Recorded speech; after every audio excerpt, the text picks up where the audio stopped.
Daydream, anticipazione episodio 144. Jeanne e Sanem, parole che feriscono il cuore. Jeanne e Sanem si trovano alla casa di montagna. Lei l'ha raggiunto nel tentativo di fargli ritrovare la memoria con il suo profumo. La ragazza però scopre che Jeanne ha il naso tappato e fa di tutto affinché egli ritrovi l'uso dello smalto. Mentre pranzano, finalmente Jeanne si sente meglio e Sanem cerca di ripercorrere tutto ciò che avevano fatto lì la prima volta che l'aveva portato in quel posto per lui così speciale.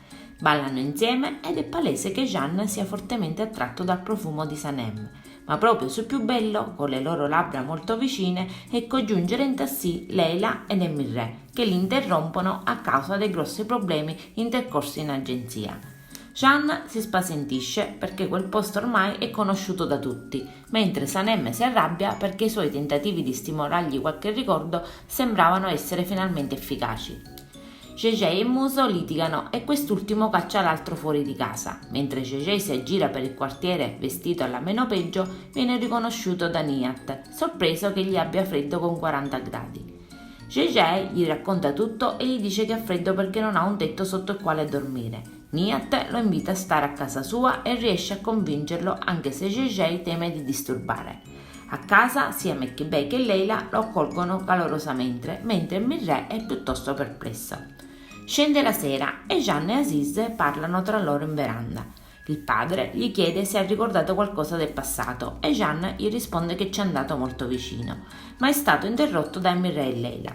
Jeanne è molto tormentato perché non sente nel suo cuore lo stesso amore di cui parla Sanem. Aziz lo rassicura e aggiunge che quando scoprirà di aver amato Sanem e quello che ha fatto per lei si pentirà di ciò che ha detto. Poi aggiunge che non ha mai visto un amore così in tutta la sua vita e gli consiglia di non perderla perché se ne pentirà. Purtroppo Sanem, passando di lì per caso, coglie buona parte del discorso. Si allontana verso casa e piange e parla da sola, convinto che Jeanne sia una brutta persona, che sia tornato quello che lei definiva il re malvagio.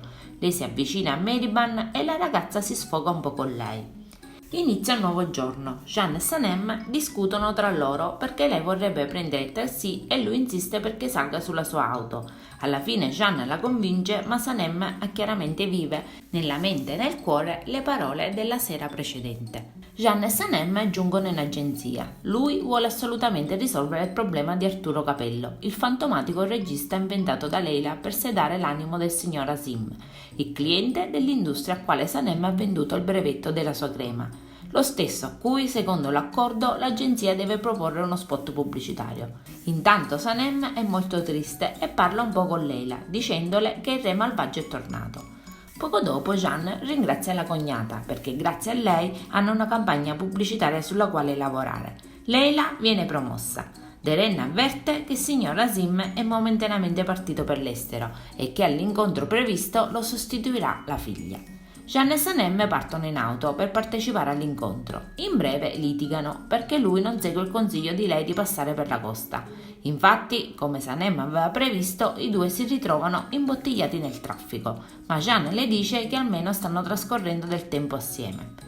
La ragazza però trova il modo di aggirare il traffico, propone infatti a un motociclista di accompagnarla dietro compenso, lasciando Jeanne imbottigliato nel traffico che la definisce pazza. Aziz e Meriban si incontrano e parlano. Lei si scusa, è molto dispiaciuta per il suo comportamento, ammette che Yuma la manda fuori dai gangheri, ma lui non vuole parlarne. I due si abbracciano e concordano di appartarsi per recuperare il tempo perduto.